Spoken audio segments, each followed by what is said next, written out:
Hello, everyone. Thank you for joining us for the Imaginal Talk series on learning and skills development this evening. There are some more participants still joining in. Hence, we will wait for 5 more minutes and we'll start the session by 6:05, please. Thank you.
Good evening, everyone.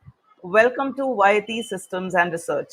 I'm Nidhi, Senior Associate and your host for the talk.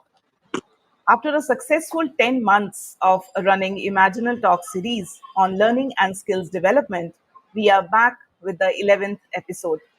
This is a discourse that requires all of us to be involved and engaged in.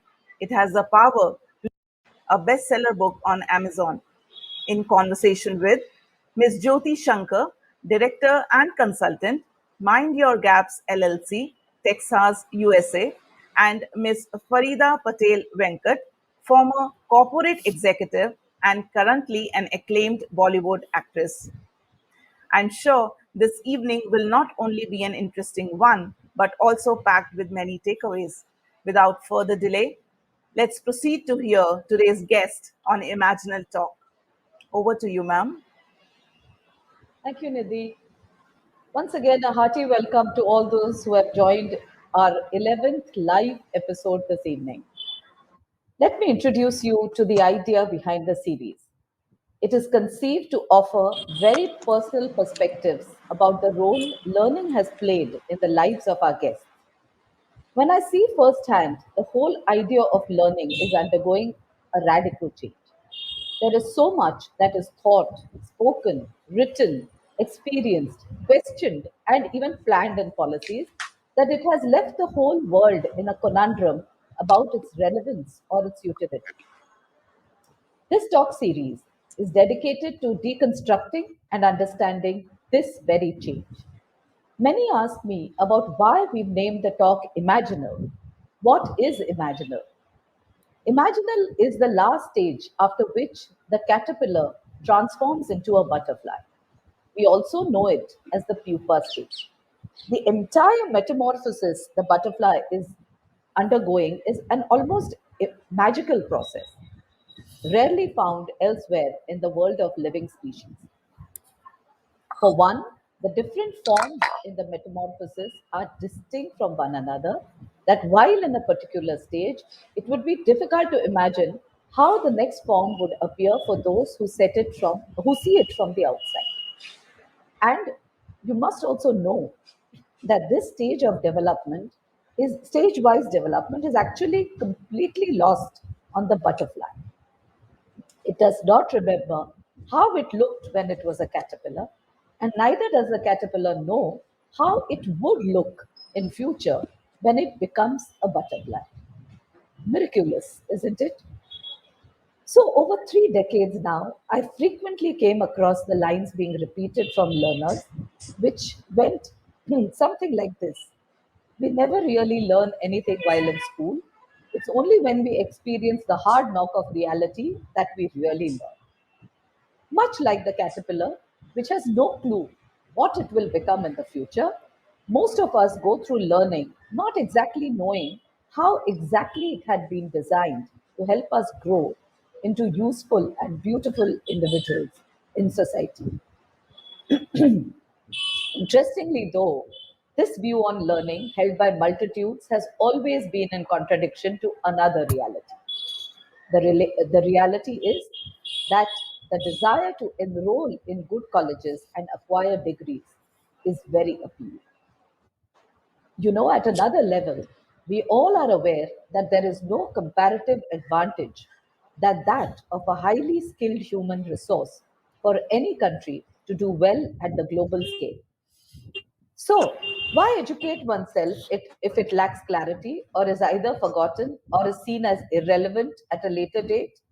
Why does formal education continue to command more premium instead of only relying on academic degrees? Can continuous competency and skilling be the way forward? Today, I shall ask my guests and viewers why these contradictions. We present to you a number of guests from diverse backgrounds who will express their ideas on learning with anecdotes from their personal journeys. They will share how learning helped, or for that matter, did not help in their own growth and development.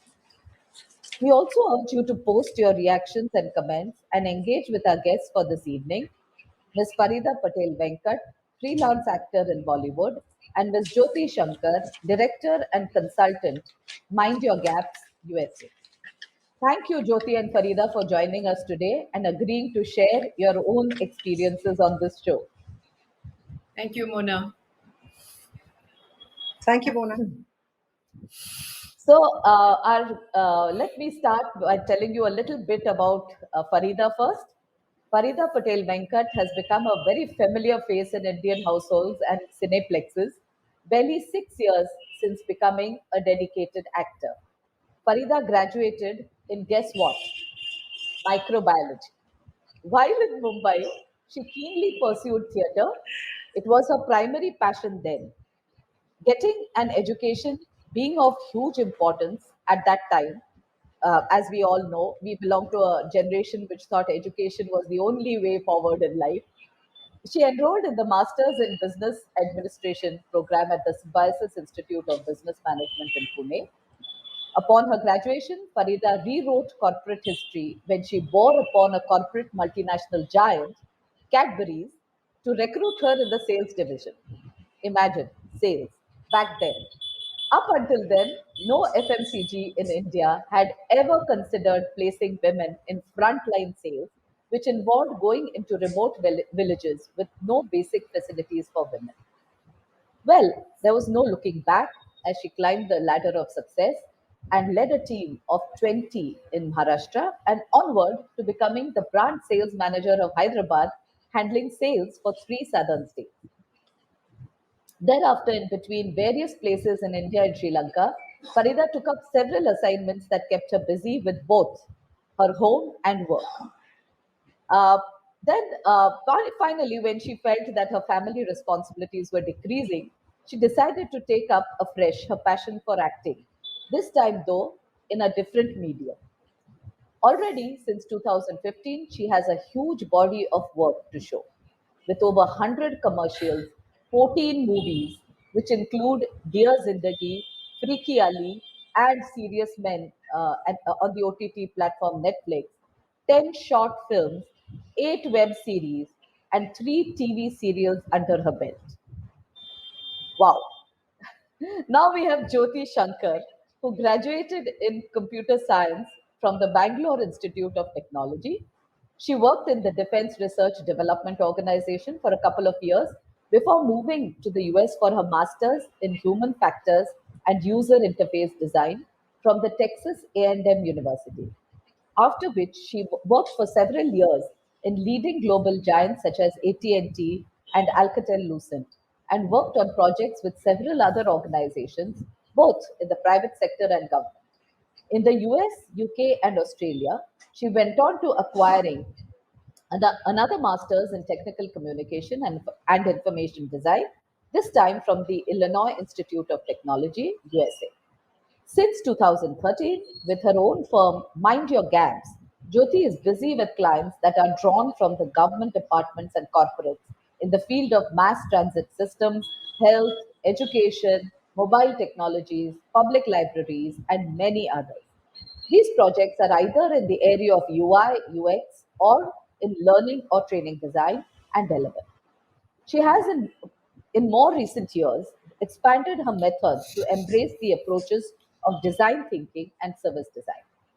By now, it is clear what a pro Jyoti is in the field of UX, UI, and design thinking. However, there are some aspects of Jyoti's accomplishments that need revealing. Jyoti has pursued the performing arts, especially Bharatnatyam and classical music, enough to have earned her a TV slot for dance on Doordarshan in the 1980s. Wow, again, along with her performances in various venues. She is active in singing even today.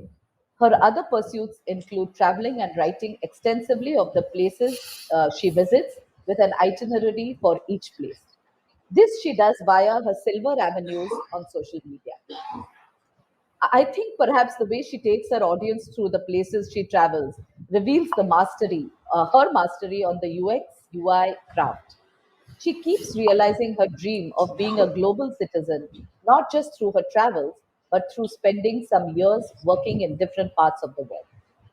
So, everybody who's logged in today, it's difficult for me not to be wee bit misty eyed and also proud when I see and speak about, of both these ladies. I have witnessed how well the ladies have redesigned their professional and personal lives up front and close in all these decades past.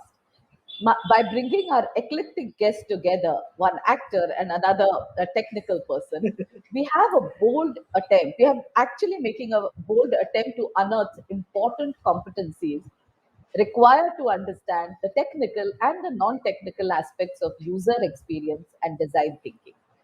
Also, in this very episode, through the life journey of the leaders, we'd like to present an understanding of the key and overarching competencies that enable individuals to apply design thinking principles to their own lives. This has been a pretty long introduction, and so, Nidhi, please permit us a little overrun on the time slot today because there's so much that we are going to be, getting to hear and learn. So, with no further ado, I ask my first question to both of you. Uh, how could you describe, or could you actually describe a key learning from your childhood days or an informal situation that has stayed with you over the years? So, shall we start with Farida first on this? Yeah, okay. First of all, I would like to tell all of you that I'm in this horrible situation of not having a Wi Fi. My Wi Fi has crashed, so we've kind of quickly managed to connect on 4G, and I sincerely hope the 4G holds well. So if you guys miss me or lose me, I'm sorry, sincerely apologize for that. Well, as in childhood, one of the key things that I remember about my school, more than learning in classrooms is I came from a Parsi school, so we had these really old, upright Parsi teachers. And the first thing that they taught us is to stand straight, walk straight, stomach in, chest out, back, and put your back behind. And the posture that I learned with them is, I think, I mean, I cannot even begin to put a price or a tag to it, because I think it has stayed with me for life. Because I realize whatever be the situation that I'm walking in, I'm always walking in up straight, head on, face on into it. I think this is a very, very critical non-curriculum based learning I've had in school. Wow, Wow. Farida, that's something really, really Yeah, interesting. like, yes. I thought I should talk about this instead Yes, of telling you about absolutely. school, because I Yes, think it has got nothing to do with curriculum, but it is something that has stayed with me every absolutely. single day of my life. Yes. Jyoti? Yes, thank you for that scintillating introduction, Mona, and for having me as one of your two guests today. Only someone as eclectic as you could have brought us together. Let me say that. Okay, so to think of a key learning from my childhood days, um, I would say the first thing that comes to mind is hard work and rigor. I'm actually glad and grateful that in the school system that I was in, the central schools, it was pretty all rounded. There was a lot of importance given to not just academics, but extracurricular activities as well, both in the arts and in sports. As a young adult, of course, that was no fun all the time, the hard work and the rigor. But as I reached adulthood, and more so now, I realize how useful this practice of hard work has become. It's almost like second nature to you. The other key learning, I would say, was about teamwork and team play, as we were often thrown into groups to work on class projects, for instance. So we kind of picked up on, these skills like group problem solving or assertiveness, making our voices heard, compromise, and managing conflict. We may not have done it in a very refined or a mature manner, but having done it over a period of 10 to 12 years, there had to be some takeaways from that. I would also say teamwork when we played pranks on our teachers, right? uh, there would just be maybe two or three people who played the prank, but hey, we banded together as a class, and the entire class was punished, right? And there was no ratting on each other. So that's something that comes to That's mind. wonderful. That's wonderful. Yes, that does, Farida and Joe. Yes, that does take me back to my childhood days and all those pranks we played. And actually, that's what keeps us going. The creative juices, so to say. Exactly. Uh, my next question then is a little serious, because we both, all three of us, went on to pursuing degrees at the postgraduate level, and there used to be a prescribed curriculum, and throughout our graduation and post graduation. And uh, have you really been able to correlate most? When I say most, and not just bits and pieces, most of what you learned with what you are doing in your professional life now. Shall we start with Farida again? Oh, okay. Actually, this is an interesting question because I have jumped profession, jumped academics number of times. I began with microbiology. I did theater at that time. I jumped to sales and marketing. I did my MBA. Then I stayed with sales and marketing for a long time. And then I jumped to HR where I did recruitments. Then I jumped to event management. Then I did F&B. And after all doing all that, I'm now head on into acting. So at the graduate level, from the classroom, unfortunately or fortunately, I don't use anything that I learned in the classroom. But what I learned outside the classroom while my graduation was on is a lot, and a lot of it is used today because I did theater. I did events, I organized events, I did intercollegiate competitions, I acted in plays, and I learned a lot about organizing activities, about a lot about acting, because my primary training in acting came from when I was in my graduate school, because we had one of our colleagues in our drama group was an NSD pass out, and he brought in all the NSD training, and we used to have all these workshops at that time which we used to learn from and then put up our plays. I also so that's what I carry off from my graduation days.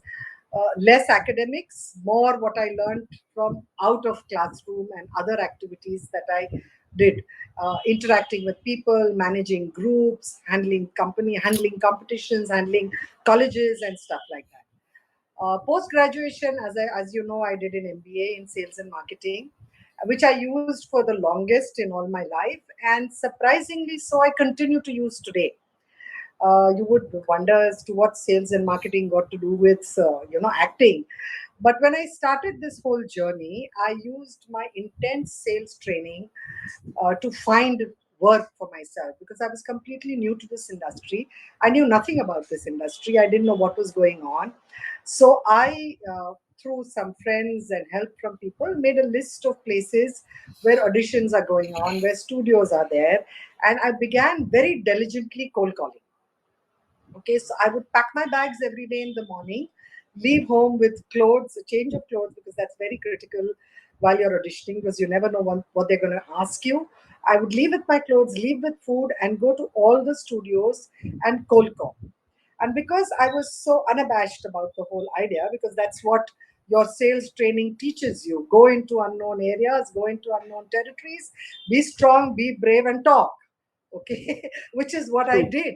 I Yes. went into studios, I popped my head in. They didn't know me from Adam.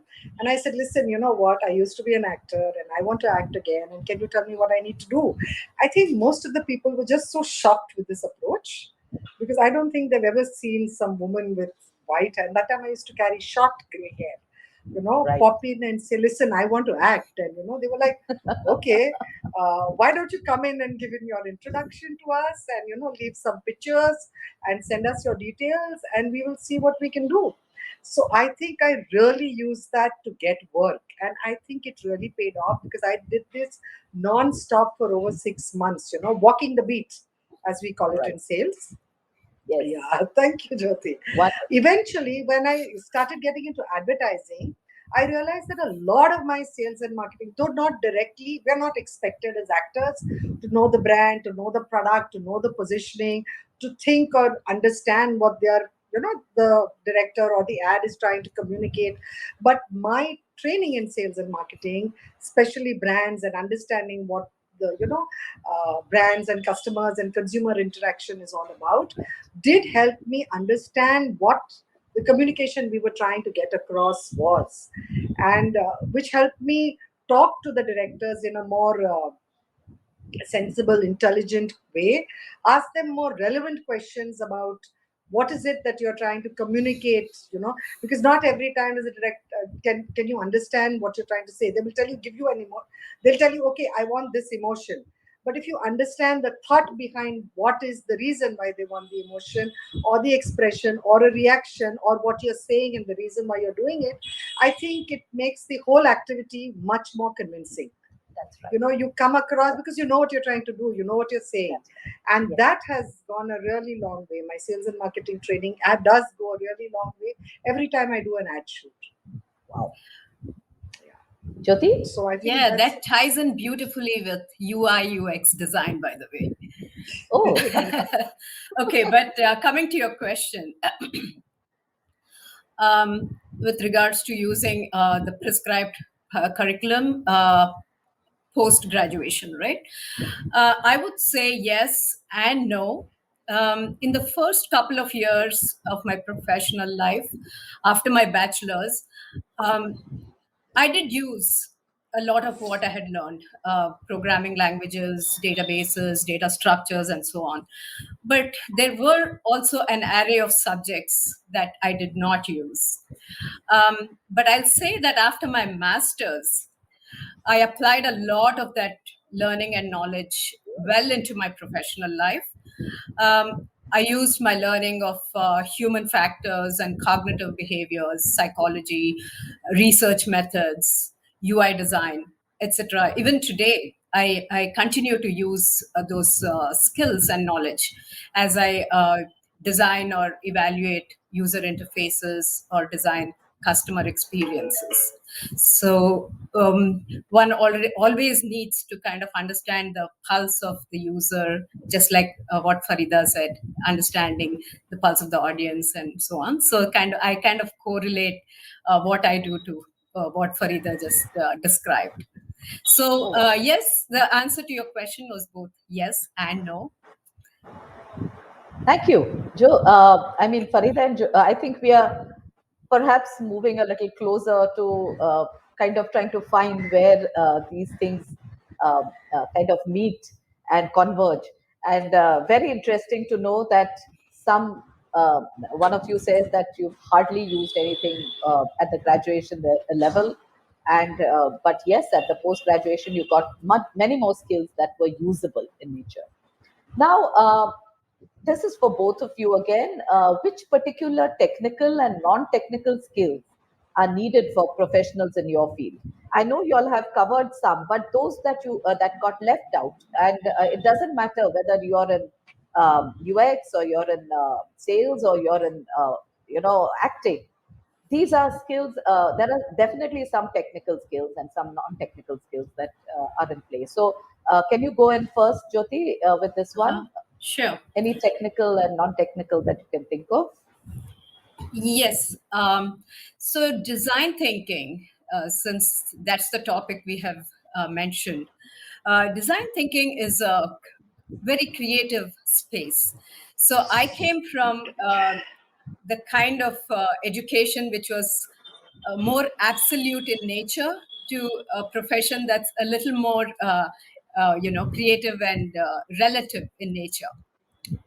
So when you mention technical skills, right, it's not the kind we see in an electrical engineer or a mechanical engineer, not that sort of skill. I use the word technical here in the context of the design space. So having said that, let me just quickly say what design thinking is. It is an approach to problem solving where we seek to discover the root cause of problems and ideate for different solutions with a group of people with the user in focus, and then come up with a solution that is desirable by the user, viable for the business, and technically feasible to build. Okay, so the technical skills in the profession of design thinking, UX, and CX are, I would say, number one, being proficient in conducting both qualitative and quantitative user research. So there are several tools in the industry that are available that can help you with it, but you have to be well versed in the art of conducting the user research, the techniques that you use. And then I would say a very sharp business acumen. So you have to understand the space that you're in and quickly build some foundational knowledge of that domain, be it telecom, healthcare, education, whatever it is. So as a designer, we have to not just be conscious of what it is that the user wants, but we also have to be very cognizant of the fact that there are limited resources. The business cannot provide everything that the user wants, and it has to be technically feasible to build. So it really helps to have an overall awareness of the business and an understanding of what are the problems that they're trying to solve. And you have to understand the product and the service from different angles as well. So how is it that the product and service is working? How is it working for the user?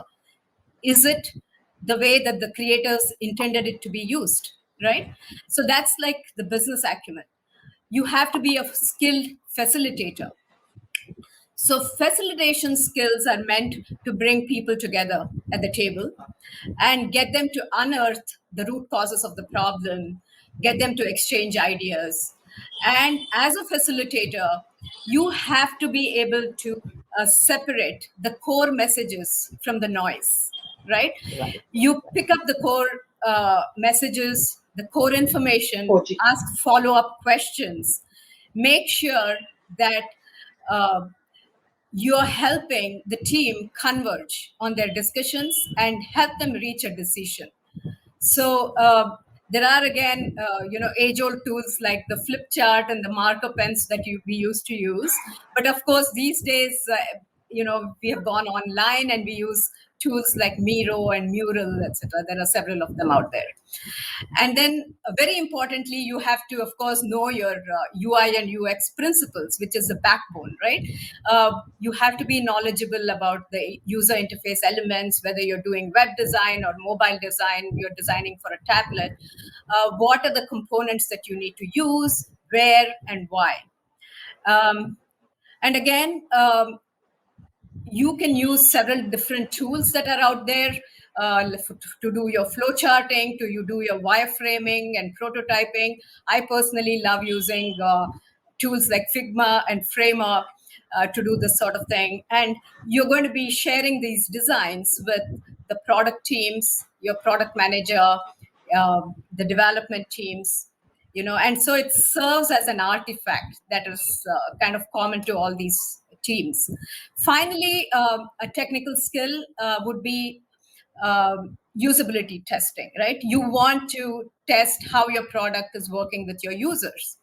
So in the good old days, we always, of course, sat next to the user as they used the product and went through the tasks that we gave them. And now we have online tools like usertesting.com, where you can pick up from a pool of users who are all over the globe and give them your product and your tasks and do the usability testing online. So that's kind of about the test, technical skills. And non-technical skills, I would say, observation of detail, listening skills. These are really, really important in user research as well as when you start your design. Empathy, right? You should be able to put yourself in the shoes of your user. And of course, you have to be a storyteller. You have to convince your teams about why designing for the user is necessary. And you can't do that, just on the fly. You have to have done your user research, collected the data, and you should have synthesized the data in order to present it. So that's kind of a long answer. And I think, again, with the non-technical skills, Farida, correct me if I'm wrong, but I think that's where our fields converge once again, right? Yes, yes, yes, they do. Yes, they do. Can you all hear me clearly? Yes, very well. Yes. Yes. Yes. Okay, good, good, good. So, Okay, so if I were to continue, my God, Jyoti, that was an amazing answer. Okay, and I feel like, should I be giving my answer at all? Okay, so one of the key skills, of course, in my field is acting. Okay, so that's a technical skill, okay, that you need to brush on and keep Yes. at it on a constant basis. The other technical skill is learning how to work with the camera, because though you're not shooting yourself, you do need to understand what the camera is trying to get out of you and what you're supposed to be giving to the camera. Learning how to work with light, because that's very, very critical in our work. Okay, so today I have really bad light, and that's not because I don't know how to do it, because I had this beautiful setup and everything went array because of the Wi-Fi. So I'm just in this makeshift place. But learning how to work with light is very, very critical and important in our field. And one other skill which I would like to put in technical learning is learning your lines, memory. Okay, because I think that is one of the most important and critical part of an actor's job. Because if you've got those down to pat, and if the lines are so well in your system, like they're under your skin, then your performance can really reach different levels, because then you're not constantly thinking of what you're going to say next. Okay, so there are multiple ways and techniques which you can find on the net to learn lines. And honestly, I have used those techniques to learn lines because I got back into this field after a gap of 30 years. I'd never had to learn lines. I'd never had to learn because when you're working, you don't have to really learn something and say it. You're talking out of what you're doing on a day to day basis. But here you've got to learn what somebody has asked you to say. And sometimes it fits in your thought process, sometimes it doesn't. So to get that right, I think you need a lot of skill to get your lines done. So these are the few areas in which I feel I use technical skills. The non-technical skills, of course, is people interaction, interpersonal skills, empathy, because you're working with different people on a daily basis. Every day you shoot the team, unless you're doing a long project. Even if you're doing a long project, there is a very high likelihood that people change. Your makeup people will change, your hair people will change. So you've got to be adaptable on your feet. You've got to be like, you cannot be stuck in anything. You've got to keep moving. So adaptability is a huge one. You cannot say, oh, yesterday this man did my makeup and I was really happy with it, and I'm going to wait for that guy because that guy may never come to you today. So you've got to learn how to deal with situations and adapt with situations on a daily basis. And on a set, you're dealing with 100, 200 people. And everybody from your light man to your set man to your spot dada to your makeup man, everybody is playing a role in giving the final product that you see on screen. Everyone has a role. Nobody can mess up. If anybody messes up, something will go wrong somewhere. It will have a ripple effect, and eventually it will affect and impact the product that you're trying to give to the customer. So learning how to deal with people and interpersonal skills, I think, is a huge non-technical skill that you need to know in my profession. Wow. And handling pressure. Handling Yes. pressure is again a non-technical skill because you're constantly under pressure. You have timelines, you have deadlines, you have scripts which don't sometimes come to you till the end. And a person like me who works in Hindi and is not a primary, whose primary language is not Hindi, for me, I am under constant pressure to make sure I get those things, down to pat. So handling pressure, because you're constantly working under pressure. In fact, I So can, these are a few things. yeah, Farida, I can actually think of a few places where, as a thing like memory is important. Lawyers, I think, would Yes, the profession of being a lawyer, it would help them yes, immensely if they yes, did this yes. memory business. And if, of course, your job role is that of a CEO or a managing Yes. director, you've got to be able to take people But along with your yeah, interpersonal and but you know what and happens handle in all pressure. your, yeah, in all your formal corporate works, you've got PowerPoint presentations, you've got keys, you've got cue cards. In this, there is no key, no cue card, no PowerPoint. Yeah, and You've today got it a remote actually Yep, work. that's happened with Yeah, you. amazing. Yes. yeah. And it actually happened with you today, Farida. Your Wi-Fi I am crashed, and we are still surprised. live. So we I are am all. surprised. A couple of years back, I would have been a nervous wreck with the situation. I am surprised how coolly we sat. I mean, I was like, nothing's going to happen. We're going to be fine. We're going to be fine. And then Nitin told us, just switch on, switch off. I just switched off everything, switched it on, and lo and behold, we are here. Of course, my Wi Fi is back Oh now. my Now I'm going to gosh. do an escape. I'm Yeah. really So surprised. Yeah, no, I had. A always. few years back, changing systems, going from Wi-Fi to 4G, I would be Yeah. like, oh my God, now how am I going to do this? Yes. Yeah. So True, true. your entire life has been like that. So let me now get on to the next question because we are already 40 minutes into the discussion and it's really, I think, shaping up so well. When I look at both of you, and I saw how Farida, your corporate executive background, and now your entrepreneurial venture, Jyothi. How would you both elaborate on the key professional skills that we can borrow? Now, you have told us about the individual kind of competencies you have, and they have helped you to get you where you are right now. But if I were to look at something like a convergence, where I say that Jyothi, your skills can be borrowed by what Farida is doing, and vice versa.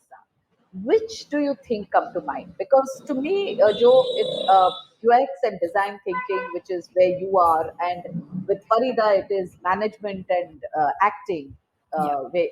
the way I've seen it up to now. So, how can we converge and kind of borrow or learn from each other's professional skills and build it into ourselves? Because I think they could also be life skills. I mean, Mhm. you of course have to elaborate, but they can become our life skills. Yeah. Can I take that? Yeah. Yes, Uh, please. yeah, I definitely think there are skills that you can borrow from each other's domain. And I know for sure that I can borrow from the acting domain, listening to what Farida just said. So, in my view, acting requires a lot of observation of human behavior. Is that right? Um, Yes. a keen eye for detail. And of course, we mentioned empathy, adaptability, all those things. Um, Actually, I sent a picture to Nidhi because I think it was a good one to show that kind of convergence. Nidhi, would you be able to put that up?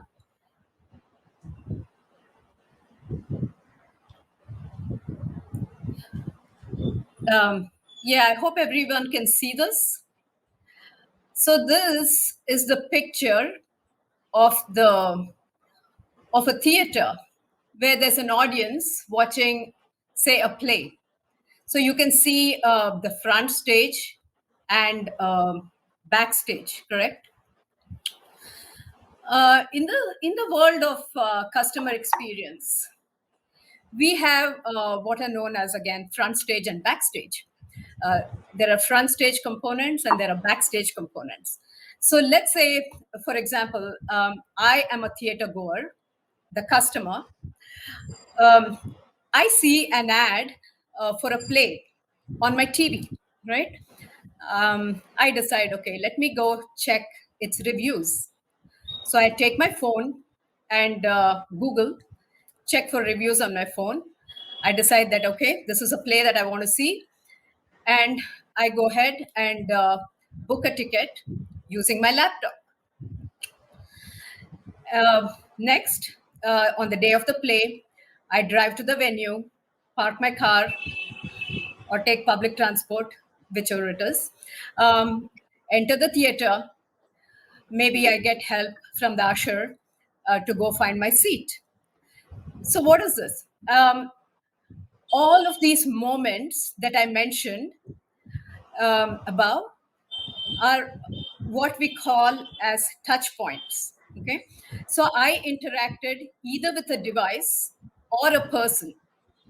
So I used these various channels like the TV, like the phone, laptop, and all of those in order to execute my journey, right? So I used a variety of channels and I had interactions of different kinds throughout my journey.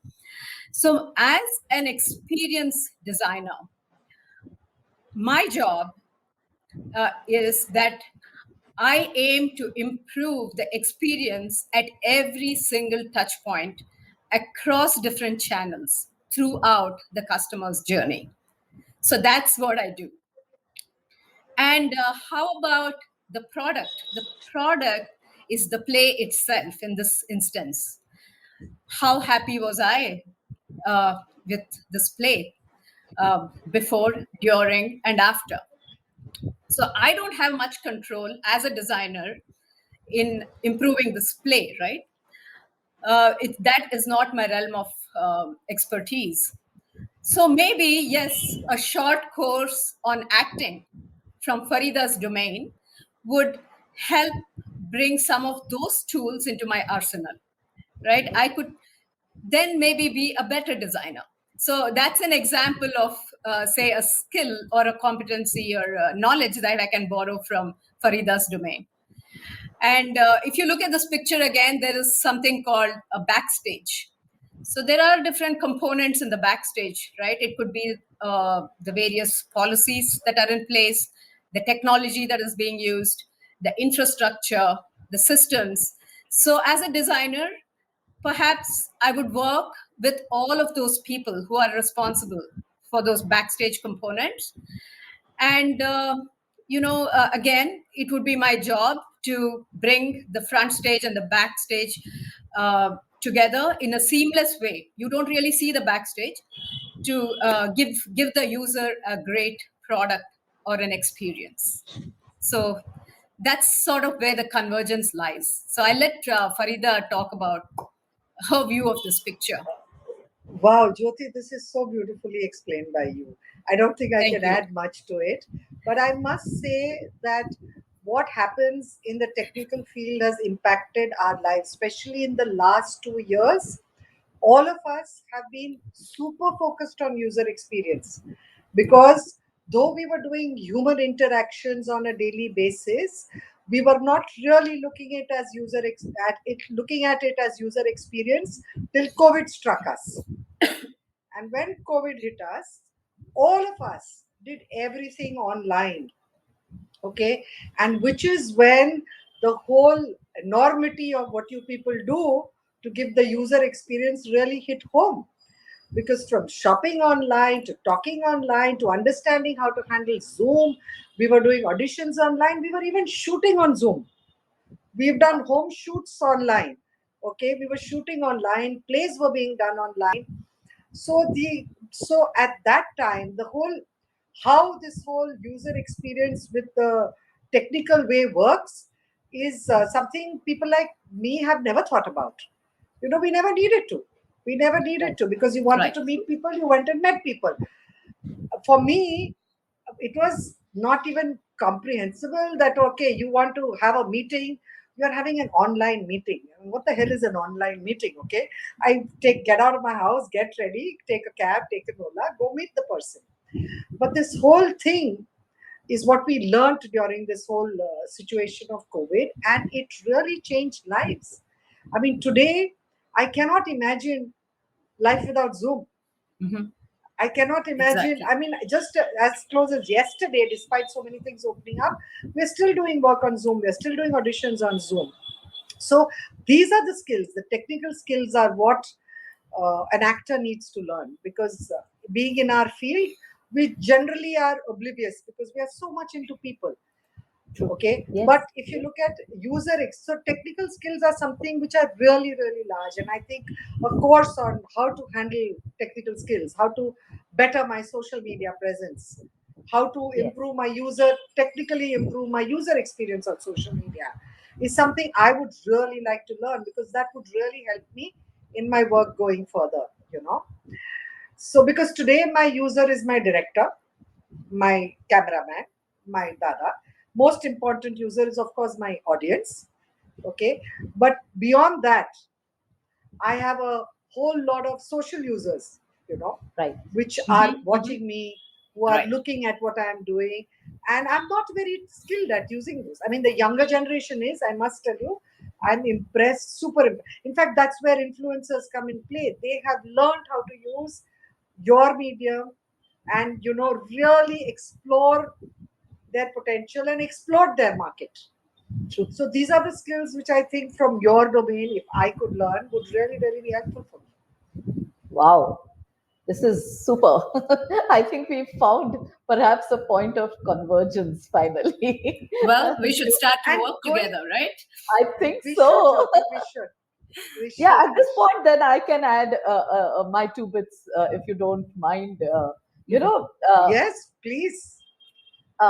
in education also, we are always in front of an actual audience, and we can see their reactions. We can see whether they're sleeping or they're bored or they're kind of understanding what we are saying, or they are on another device. We can actually see everything that is happening in the classroom, and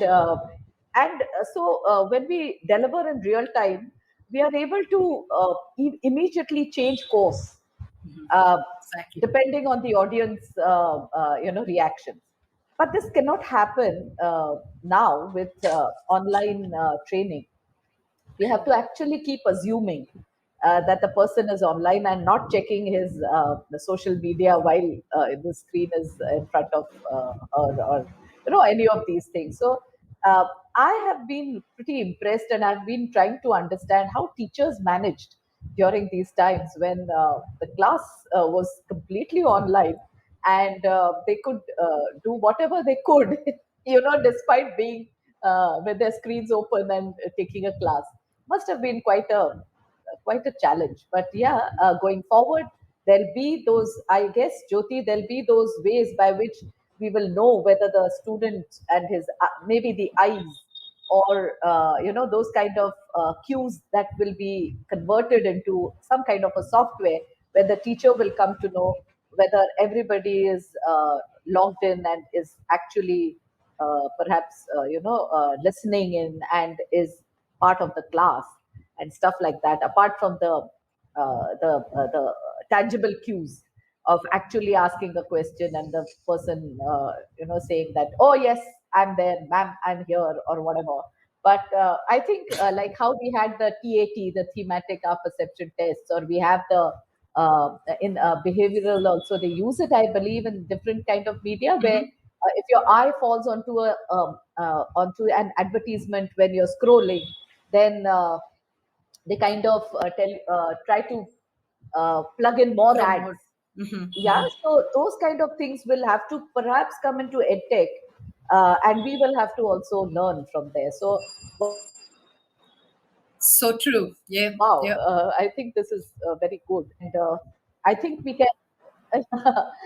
Can I go to the next question then? yeah. So Please do. Yeah, I can take another question. So I think we will have one or two questions afterwards. So I'll leave some time for that. But quickly, if you can tell me how you would like to focus your attention on the larger problems. All of us as individual citizens of this earth have to think of the larger problems too, which are global in nature.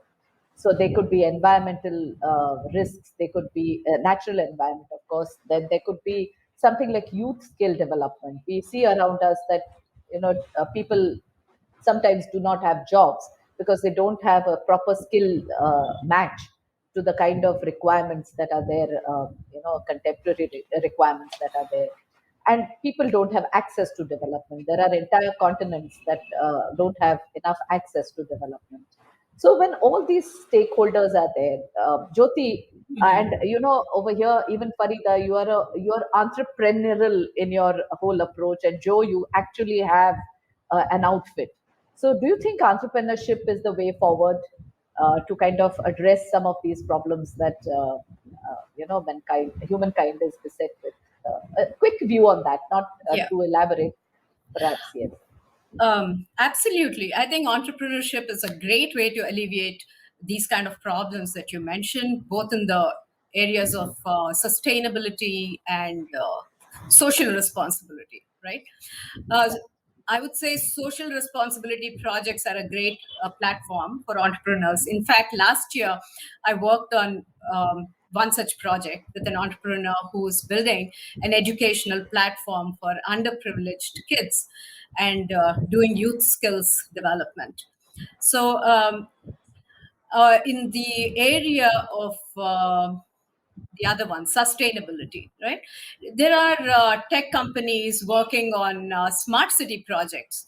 I think those can alleviate a lot of problems. For example, right, reducing water consumption in parks or city parks, reducing the energy footprint in city buildings and facilities.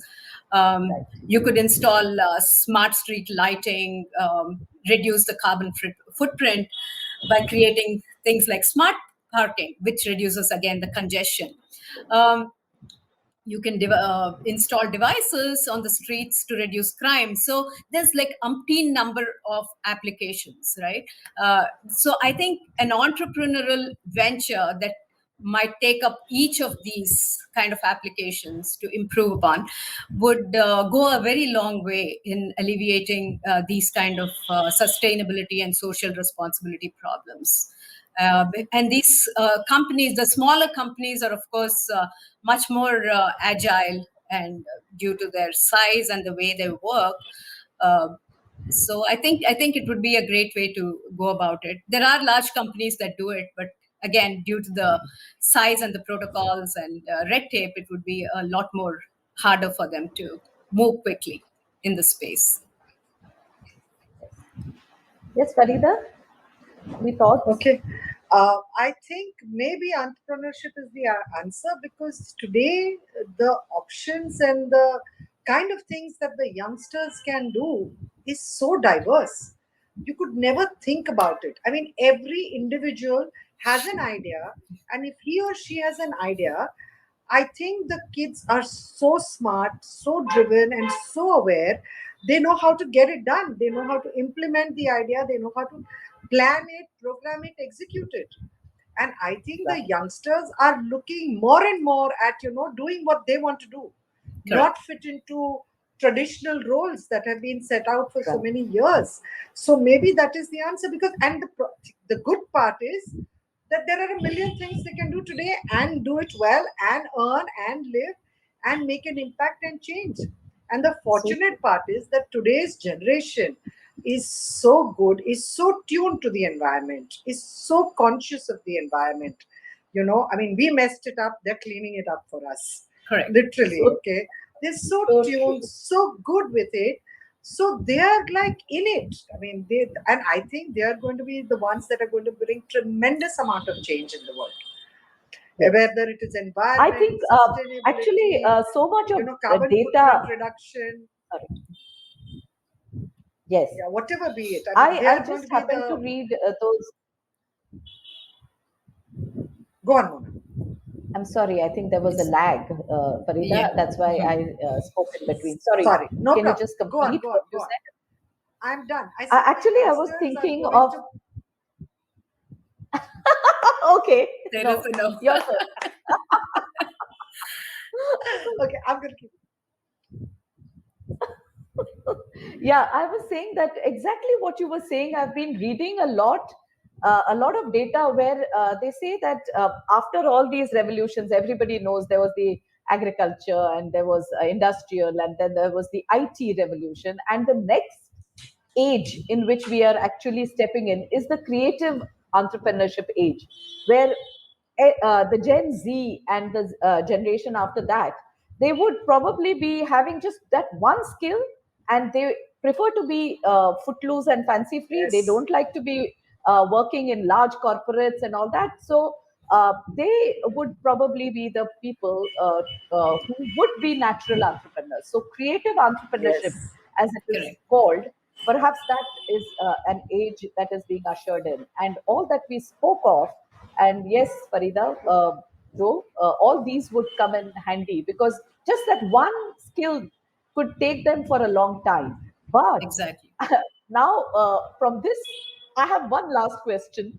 And because there is a fear that if that skill goes obsolete, then what does the individual do? So, my logical question is, with your own very rich backgrounds in the performing arts and management and technology, which can be those key skills which are advisable to actually design, think your own life going forward? Because I may be in one skill today, but I may need to have something else tomorrow.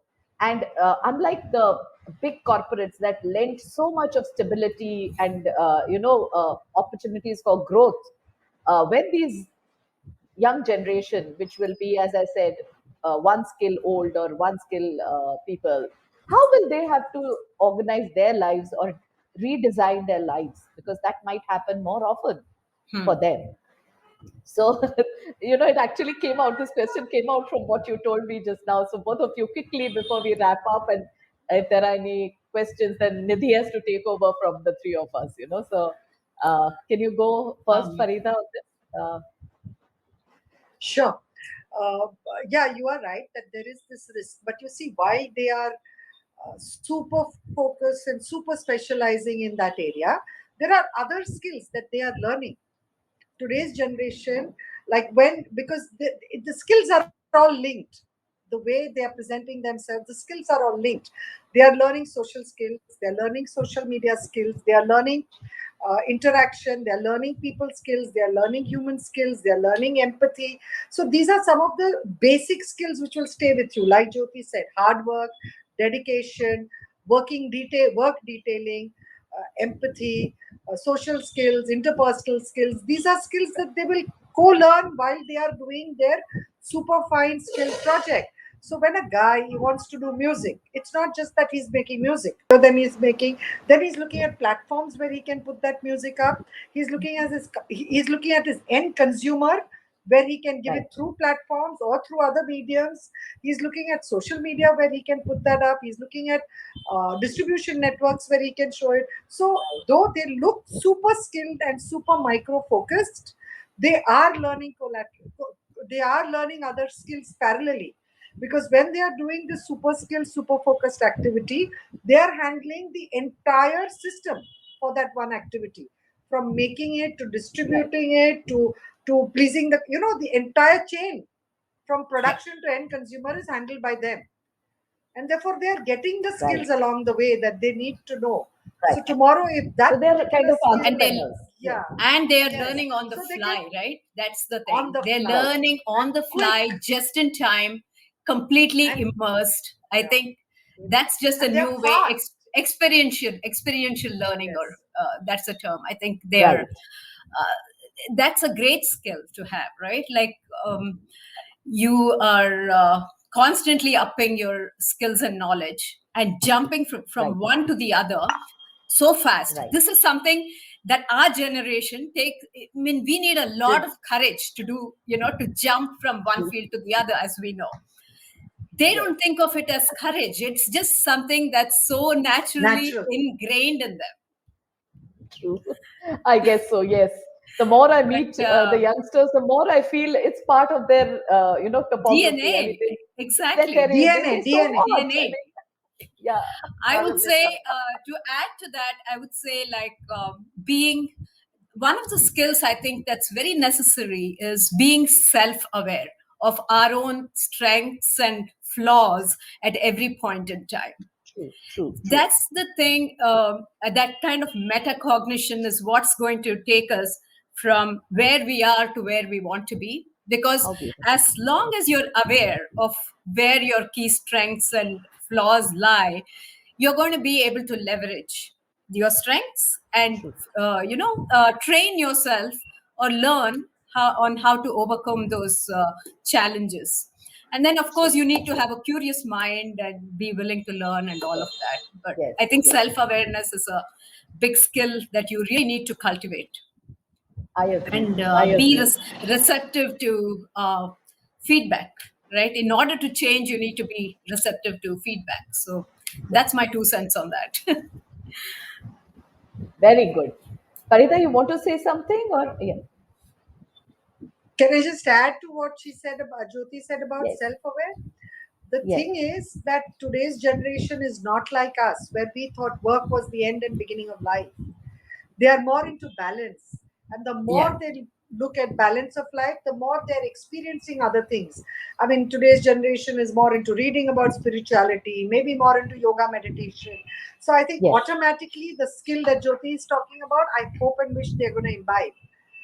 Being aware of self, being self-aware, being open to feedback, being more receptive to what's going on. So I feel that that's a huge skill that you're talking about, and I think it will come as they are going with their lives. Yes. I, wow, wonderful. So I guess we've overshot by 3 minutes now. So time for me to wind up. And ladies, thank you, Farida, Jyoti, your candid Thank responses. you. And of Thank course, you. I think for me, this talk, I have to summarize. That's my job. So I'll do that as quickly and as succinctly as possible. So one is, of course, Farida, I'm bowled over by the fact that walking upright is became so ingrained inside of you that you took life head on, and how we know it. So that's something which was very important. And yeah, Joe, hard work is not what is fashionable anymore, but speaking about it and doing it and then acknowledging that that's the way to go ahead in life, that's something which is not really old fashioned. It's a practical thing to do and a good takeaway. And of course, all those I agree, I endorse all the naughtiness, all the mischief, and the unity, standing up for it together as a class. That has stayed with me too. I don't know how many in the audience would agree, but yes, being mischievous was always something I liked, because that's the, the creativity actually comes from there, so I had always encouraged mischief also.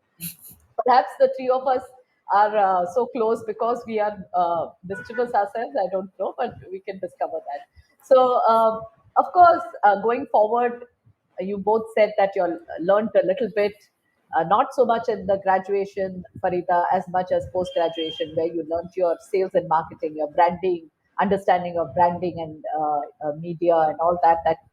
Learned that helped you to actually reposition yourself in life when the time came. And Jyothi, you said yes, whatever you studied, some of those subjects you carried through your masters and actually also applied those tech skills in the work that you do. Also, the things that you feel are important as technical skills, Joe, are something in the field of root cause analysis, the ideation, the entire process of design thinking, and of course, watching it with by concentrating on the core problem and not getting carried away by the noise around it, which is actually a very key skill. That is where the whole crux lies of design thinking, to be able to separate the grain from the chaff, if I may say, and really pick up the the real point that has to be addressed. And Farida, you spoke of those skills which are, camera, light, memory, adaptability, all the things that you had to pick up once again and reuse. And of course, again, you went back to the point where you said that anything can happen. And as it happened today, our ability to just stand strong and tall and overcome issues, that becomes really a very, very important facet and skill that we develop in a world which is so fast and rapidly changing. And I found also that together there was a convergence where from each other you could learn observation to detail, the empathy, the adaptability, and from what Jyoti was saying, we were taught this as the moments of truth, Jyoti, where you Yes. said moments are called touch points in the tech language, but in our consumer behavior, we were taught about services which had these moments of truth. Every time a customer had an interface with the product or the service or the company through the human or any other way, that became a moment of truth. So I guess that continues to endure over all these years of learning. Then, of course, you all spoke about the larger issues, the social, the global issues, where through, say, social responsibility projects can be taken up in an entrepreneurial way, and those lie in, the underprivileged, addressing the skills of the underprivileged, reducing crime, and so on. And Farida, you spoke of those universal skills going forward that are required. Both of you say that social skills and social media skills and empathy, and Joe, just in time. How true. You know, uh, again, I would love to say that today was a JIT for all of us. 2 minutes before, Farida was, there was a blank, dark screen where Farida is, and we had her throughout the session, and we were all unfazed. Nothing really happened. We had a plan B in place, and everything just took place. So, JIT, I guess that comes out of a lot of experiential learning, a lot of immersion, a lot of self awareness, metacognition, and that is something we need to build very actively. From every experience, if we learn, then the metacognition happens, is what I have learned today. That is my takeaway. So, thank you, ladies. I can now hand over to Nidhi because there are a few audience questions. I'm sure, I have a feeling. And Nidhi, please take over. It's been wonderful. Thank you. Thank you all. Thank you so much. Thank you so much. Thank you, Nidhi. Thank you, Nidhi. Thank you, ma'am. Thank you, our wonderful guests. It was indeed a very interesting and wonderful session. Yes, we have received a few questions, and I would pick considering the time in hand. I would also like to thank the audience for their very motivating and complimenting comments and everything this evening. Thanks for engaging with us. This certainly pushes us to keep us going. The first question that we have received is from Mr. Nishant Sethi, and I would like to show this. Let me see if I can. I think this question is for Jyoti ma'am, and it says that product design and product development are two phases which go via people with completely different mindsets and goals. Do you think that there are things that can be taken care of in the design phase so that the subsequent phases are more connected and have a smoother execution? That might require a long answer, but yes, that is the whole idea of design thinking and service design, where before you get to the design phase, you are trying to get everyone to the table to agree upon the user stories that you have produced out of user research. So I have to emphasize that the user research is like a very necessary part, which usually most organizations skip because of a lack of resources and budget. So they're like, oh, who has the time to go talk to the user, right? I mean, if you did, even if you spent a few hours or a couple of days doing user research, it is vital, because then you have your data. It's not just your opinion. You have your data, and when you design and you take it to the product design team or a product development, they're all looking at the same artifact.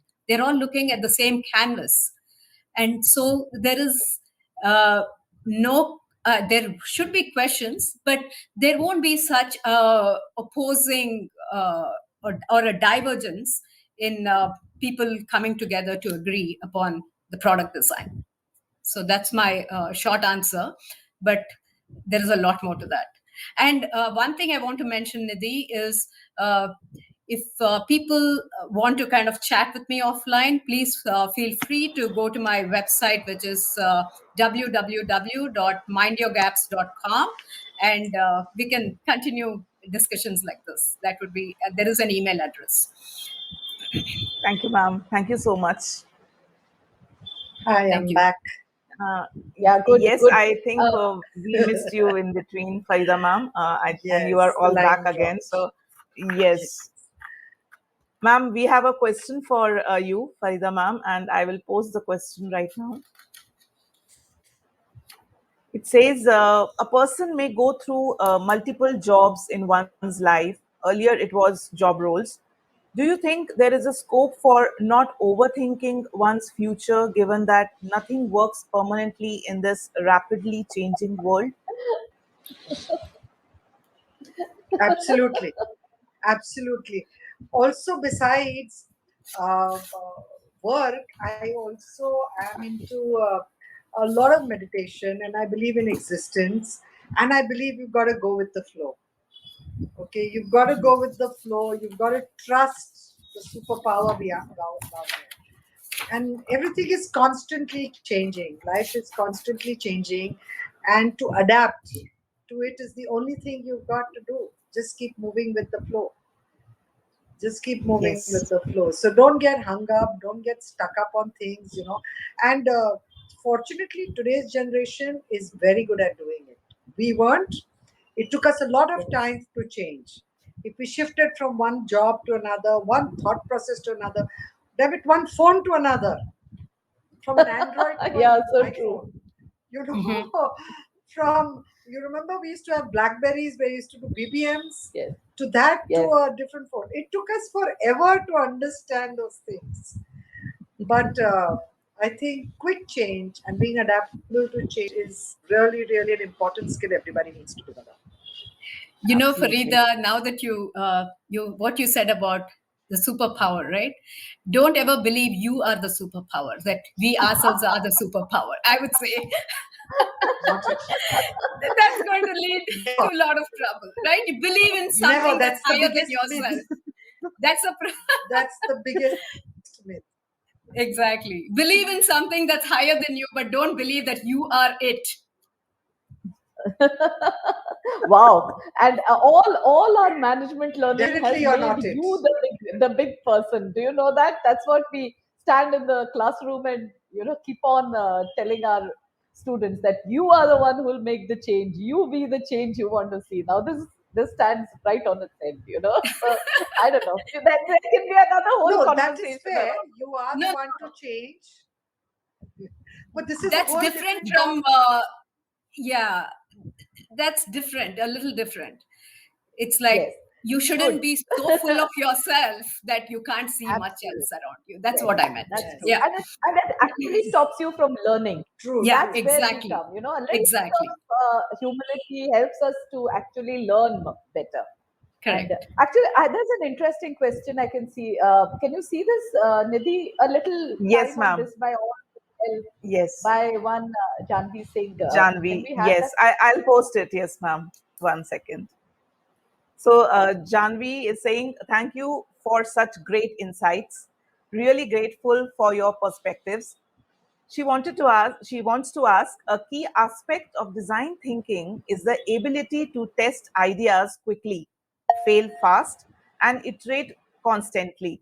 How can we create environments at home, in schools, in workplace, where quick learning and failing are encouraged? Very nice. Wow. Anybody can take this question. In at home, schools, and sorry, what was that? Jyoti. Workplaces. Yeah, this is utopia. I mean, I wish we could do all of this, and uh, I think some are headed in that direction, but long way to go. um, the best place to start, obviously the easiest place to start, is at home, right? You Yeah. quickly you are able to safely, in a safe environment, test, fail, and come up with new ideas. Again, test, fail, or test, pass. That's Sure. easier to do Just give me when a you minute. feel safe in a work environment. We are under in the mindset that failing is a bad thing, and with good reason too, right? Obviously you're going to put a lot of resources, and that is the reason why design thinking says make that shitty first draft. Sorry for the language, but they say don't spend a lot of resources building that monster and then finding that it doesn't work or it fails. So can workplaces, you have to really change the mindset and the culture of a workplace, which is not an easy job, right? So they have to be able to adapt to the notion that there is going to be a lot of shitty first drafts, a lot of small, inexpensive prototypes that are built before the money is spent on that one big thing. So it requires a huge cultural shift, and that is something very hard to do. Schools, again, it depends. I mean, if is it at least in the US, it's a public versus private schools, right?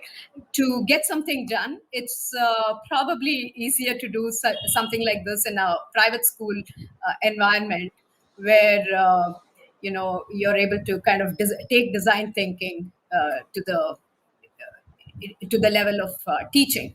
Um, but yes, this field has a long way to go and a lot of potential, and we have a lot to explore. But I would say yes, start design thinking at home. Start it with your lives. Like I said, discover what you want to do, ideate with people around you, and then see how to reach from point A to point B. That would be my answer to that question. Interesting question and very thoughtful. Absolutely. Indeed. Thank you so much, ma'am. Thank you so Okay, much. Farida, will you permit me to, Nidhi, may I add a little wee bit Yes, to ma'am. this? Please, please, Farida, may please. I? So Please. basically, the question is at home. Now, at home, just picture your grandmother or your grandfather. whenever something went wrong, you could go to them, but not your parents, right? Do you remember this situation? They were much more Yes, accepting yes, of a failure, of a misdemeanor, or whatever. And true. with parents, it was always, oh my God, so much guilt that we could not speak to them because we felt so beholden that we've done something wrong. Now, if we can create an environment which has both these aspects, because not one over the other, but both, where there is a bit of discipline as well as that acceptance, that can create that environment for design thinking psychologically inside the child. The school and the workplace has been very well spoken by Jyoti, but maybe it begins in the family, because if we are talking of creative entrepreneurship becoming the norm of this generation and the way they live and work, then we need to really create that environment. I like that question. Actually, I like that It's a very question. good So question. I thought I So thought I if would I can, explain the should I family talk bit. about? Yes, Farida. Yes. Yeah, so the thing is basically being open and not putting children in boxes.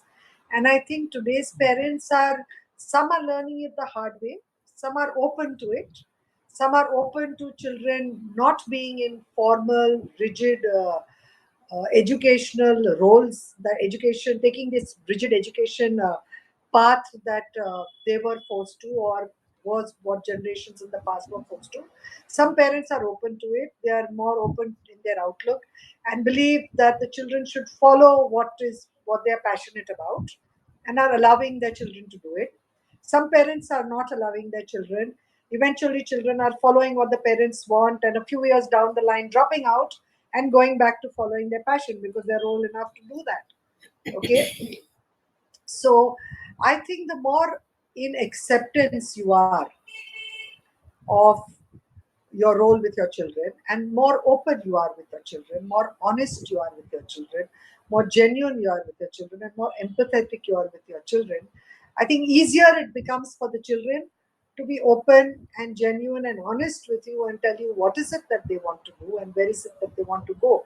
Because eventually, I believe the role of a parent is to see that the child is eventually happy in whatever he or she decides to do. It doesn't matter if my child is a doctor or an engineer or a big corporate executive or a CEO.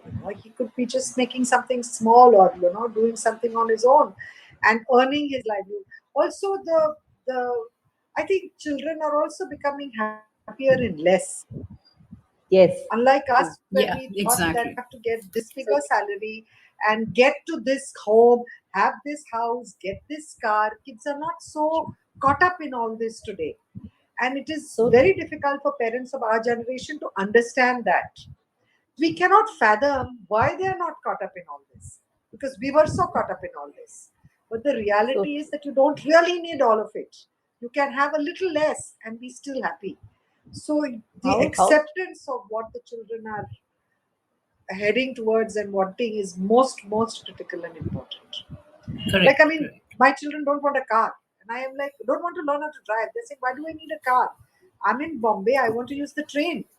Why would I sit true. in a car and So true. drive when I can get into this train, feel the breeze on my face, and be there in half the time? Why ever should I True. get a car? And this is something like, oh my God, why would you not want to get a car? Why would you not? So these are the things Yeah. that we as parents, for us, it is like sometimes we look at it as our own failures. We feel that, oh, if our child has not achieved this, I am the one that's failing. But it is not mine, it is his life or her life. And if I can let the child live it, that is most critical. And the parents need to learn how to back the F off from the kids. Sorry for the language. It's a difficult Yeah. one. It's a very Yeah, it is. difficult It one. is a culture. But It's we a have to culture learn. shift. It's a culture shift. It's It's a whether it's a very home or difficult the one. I school or am the saying this, workplace. I'm It's trying to really hard. practice it, but it's difficult. Yes, it's a difficult, especially when you're a parent, it's very difficult because you're so invested in the child and you're so personal about it. Every failure of theirs is yours. Every success of theirs is yours. We take everything that happens to them so personally, not realizing that they are here in existence. Universe has brought them here, and they have their path that they need to walk. And somebody beyond you, other than you, is making sure that they are safe and okay. So it's difficult. Yep. Wow. Wow. What a lovely, lovely thought, Farida. Thanks. Yeah. Hmm. Thank Nidhi. you so much, Farida ma'am. I think it is really insightful to have both of you today. And, for me also sitting over here and listening to the entire session was really wonderful. So, with this, we have come to the end of this episode, audience. And before I close it, for more details on the services related to UX and UI design and digital transformation, please log on to www.mindyourgaps.com, and you will get a lot of details over there.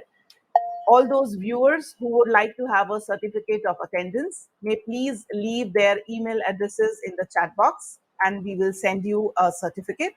For all those who have missed the session today, the talk will be available on VSAR Imaginal Talk series on learning and skills development YouTube next week. Please like, follow, and subscribe to the Imaginal Talks on YouTube and Imaginal Blogs on YT Systems website. Thank you, viewers, for joining us today and engaging with us through comments and questions. Signing out and looking forward to having you once again in the next episode with yet another distinguished guest. Bye for now and stay with Imaginal. Thank you so much. Bye Thank bye, you. and thank you all. Thank you.